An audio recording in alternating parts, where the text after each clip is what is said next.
I'm Tina, and I am here to talk to you today about rich versus poor mentality. Number one, live below your means. I feel like in American society, especially Los Angeles where I live, there is a lot of that, kind of being stuck in the rat race or wanting to impress people by designer clothing, by driving a really nice car, by basically maxing out lifestyle inflation. So you get a little bit of a raise and you go out to celebrate, you buy more expensive stuff, like, great, honey, we're gonna buy a bigger house. And of course, everybody has their choice in what they choose to do in their life. However, if you want to build true wealth, and to me the definition of true wealth is having freedom. So you're not a slave to your job and you can't retire, you can't take a break because you are desperately, in the hamster wheel trying to catch up. And the more that you make, the more that you spend, the bigger your expenses get. So you're just kind of, running along. And that to me is stress. And that is not freedom. So to me, that is not wealth.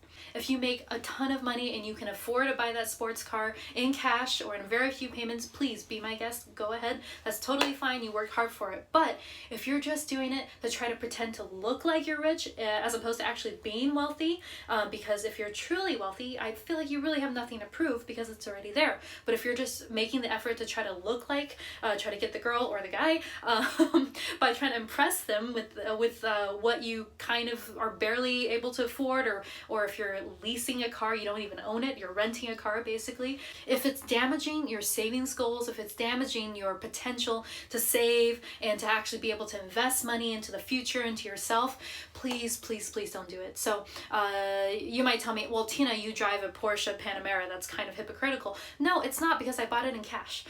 So I did finance it, and I paid for the first 5 months, I paid payments because I thought it'd be good for my credit, and it was good for my credit. So I increased my credit a little bit because I wanted to work on that, and then I paid the rest off. And I purchased the vehicle pre-owned. I bought it for $70,000. New, it's about double that amount, and so it was 2 years old. Now for me, having a car, yes, I love nice cars. However, I waited many, many years. Of course, I wanted a Porsche ever since, I was 18 years old, but I waited until I was 32 years old until I could afford it, and it wasn't damaging my savings goals. I already put aside, a year of living expenses for myself and my emergency fund. I already had, $500,000 invested in other things.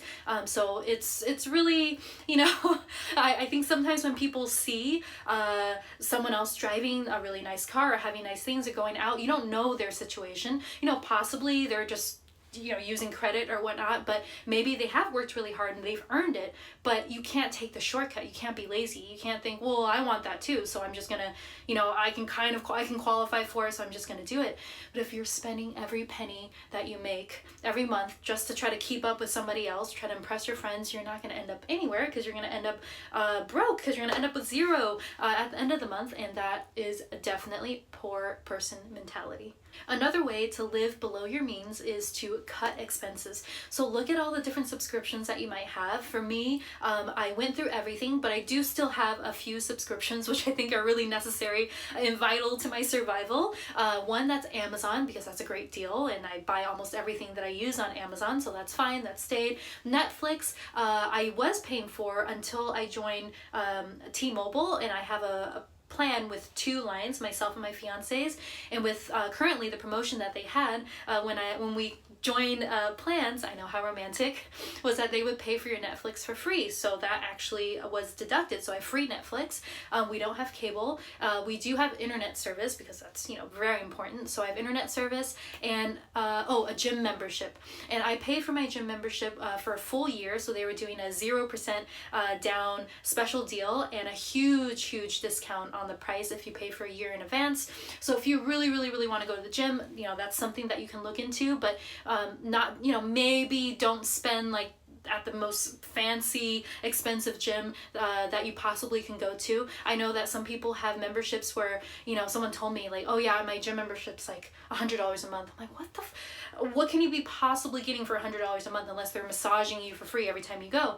They said, well, I can go to any of the locations in the US. I'm like, how often are you going to, the gym, this particular gym, and somewhere else? They're like, well, I haven't used it yet. But so please If you have something that you're not really using or you don't really need, cut it down. And also something else that you should do is definitely shop around for car insurance, health insurance, renters or homeowners insurance, earthquake insurance, any of these policies. It really does pay just to spend a little time to do the research, to call around, see if you can get a better price. And most of the time they will offer competitive pricing because they want your business and they work on commission.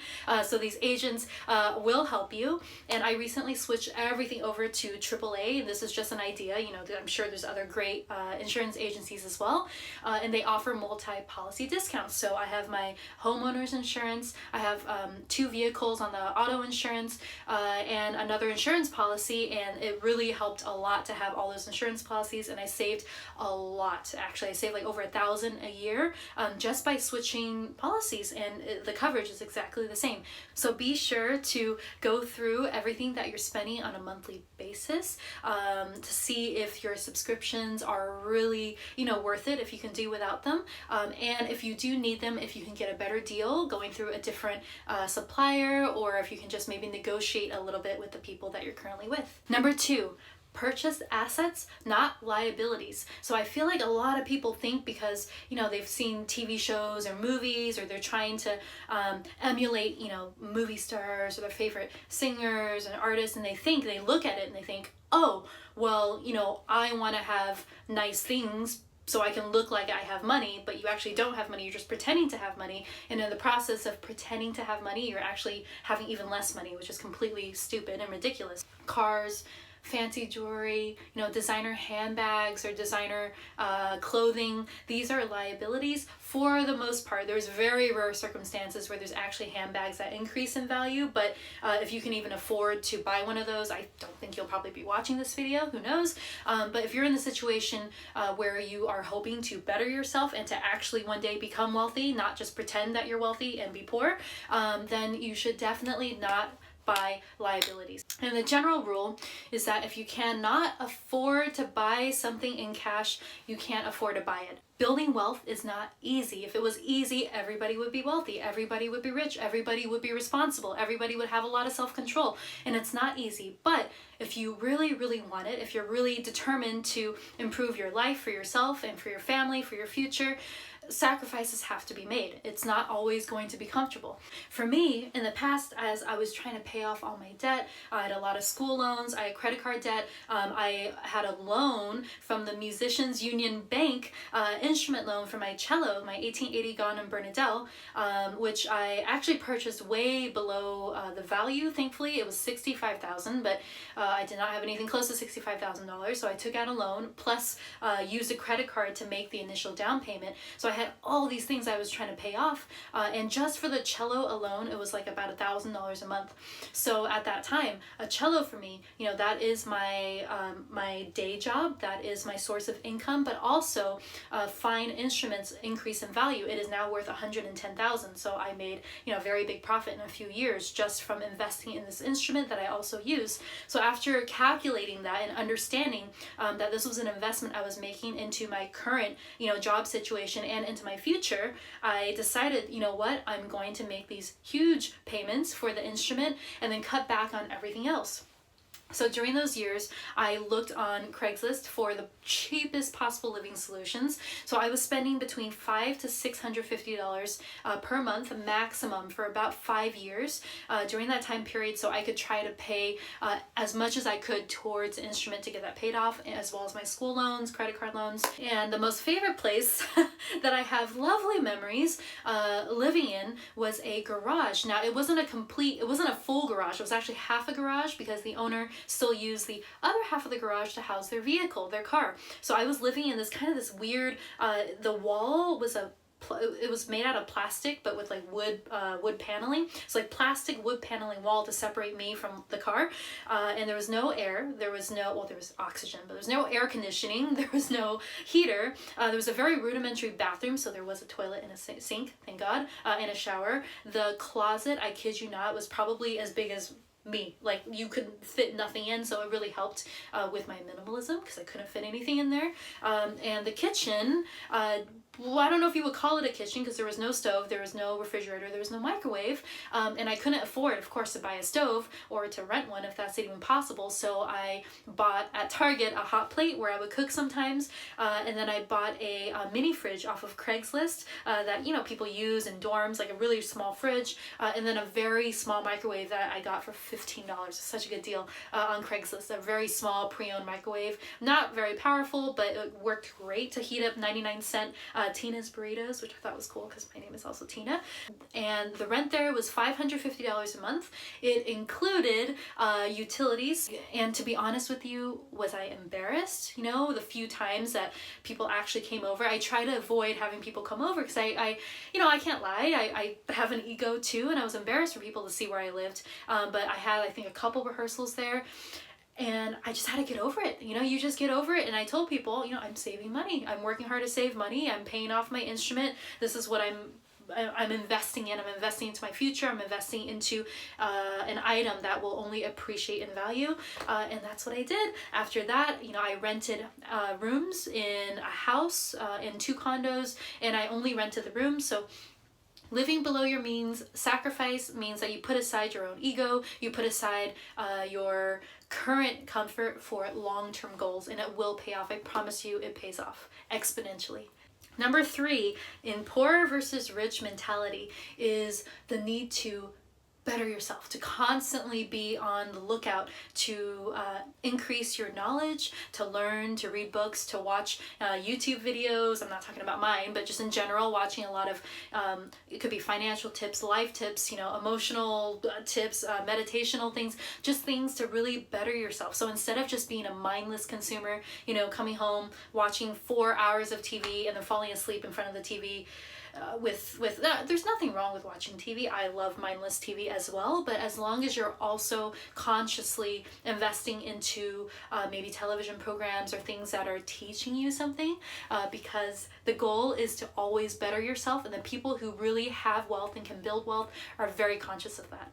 Because our school systems are not teaching us how to build wealth, how to save money, how to, tips on credit, how to use credit cards, and all of these other things that are real life skills that are for some reason not considered, educational curriculum deemed worthy of universities or standardized school programs. You have to take your own life into your hands. You have to take your future into your hands. You have to take your financial life into your own hands. And how do you do that? Well, thankfully, because you live in 2019 or later, if you're watching this later, you have access to a world of free information. And I get very, very frustrated when people ask me, "Oh, really? I didn't know that. How did you learn?" I'm like, "Have you heard of the internet? Are you just like watching memes or looking at memes all day? Are you just, randomly arguing with people online?" Sure, you can do that. It can be fun sometimes as well, but make sure to use the tools that you have that are right literally in front of you for your own betterment. Again, try to become a creator, try to create things, try to even if it's just creating a better you rather than being a consumer where you're just watching and laughing at other people's things or watching other people's shenanigans but not actually doing anything yourself. I know it seems difficult, but trust me, once you actually start going, like once you actually get into the gym, it's easy to start running on the treadmill or walking, but if you don't start, if you don't force yourself to start, it will never happen.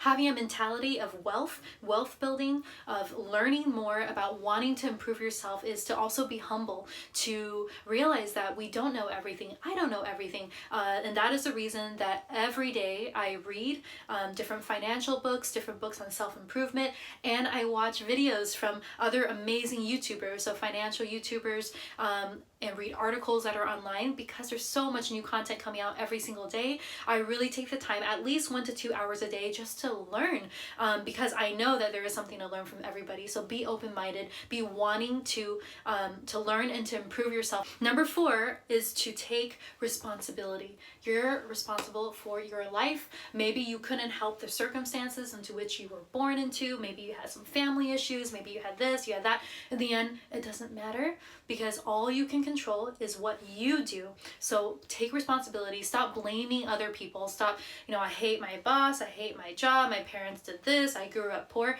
It doesn't matter. Honestly, whatever story you have, somebody else has gone through it. Someone's gone through worse. There are people out there who are born with literally no limbs, that are dancing, that are giving inspirational speeches, that are doing something with their lives, that are being creators. They are responsible for their future. So if those people are out there, you have no excuse to not take responsibility for where your life is going. If you don't like your job, look for something else. Take night classes, educate yourself, start side hustling, start investing so that you can move into something that you're more passionate about, that you can do in the long term. Don't be lazy. Don't have the poor mentality of a lottery mentality. Oh, I'm just gonna play the lottery, maybe I'll win, I'll become a multimillionaire, and all my worries will be over.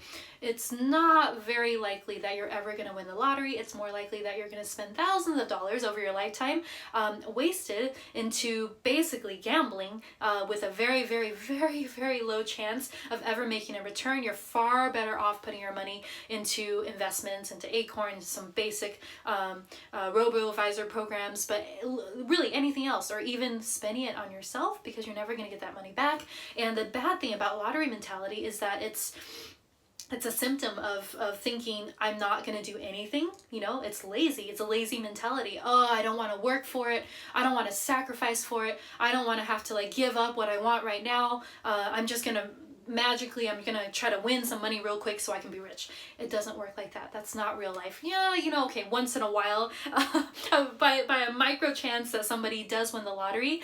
As you've heard a lot of times, these people who win the lottery become broke, bankrupt very soon after, because they do not have good poor versus rich mentality. They have poor person mentality. So their spending habits, their investing habits, which are probably zero unless they're smart and work with a financial advisor or someone to help them manage their money. But that type of consumerism mentality of just trying to get something, trying to show off, trying to spend money, that will always have the same result in the end.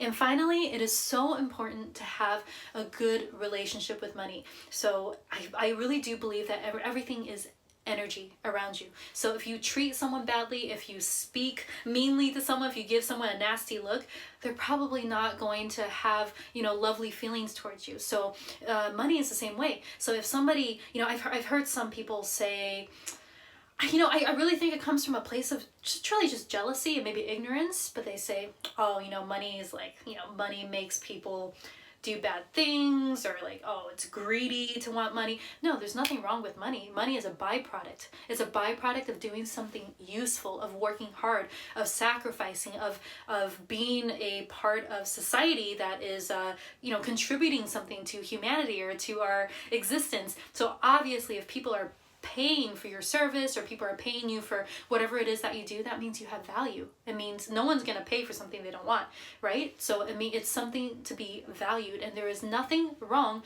with wanting to be valued. There is nothing wrong about wanting to improve your life circumstances. There's nothing wrong with wanting to have freedom, or wanting to have a nicer place. For me, there was nothing wrong with wanting to move out from the garage that I was living in that was infested with bugs. So don't let anybody hold you back. Don't let the people around you, maybe if you were born into a circumstance where your family or your friends or the people around you don't have wealth mentality, or don't have money, and they don't understand that.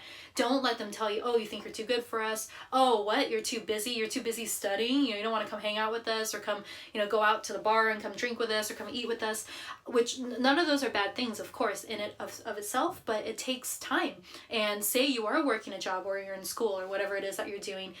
How do you have the time to better yourself? How do you have the time to study, to read, to learn books, to do things for self-betterment? Is you have to use the free time that you have. And if it means sacrificing some wasted time and actually wasted money with choices that you were making in the past, that's what it is, because it doesn't make any sense to think I don't want to change anything. You know, I want to do exactly what I'm doing right now, but I want to be wealthy. I want to have more. I want to be rich. I want to have this. Well, you're going to have to change something, because obviously what you're doing right now does not work. So hopefully you've enjoyed this video, and if you have any questions, comments, or concerns, as usual, please leave them below. If you subscribe to my channel, you will be notified first of any new videos that I put out. I am also, I just stepped on my dog Pizza's arm. She's laying on the floor. Sorry, baby. You okay? So with that, I will leave you guys. Have a great day. Thank you so much for watching. And yes, let's better ourselves. Let's take control of our lives and be better people. Bye.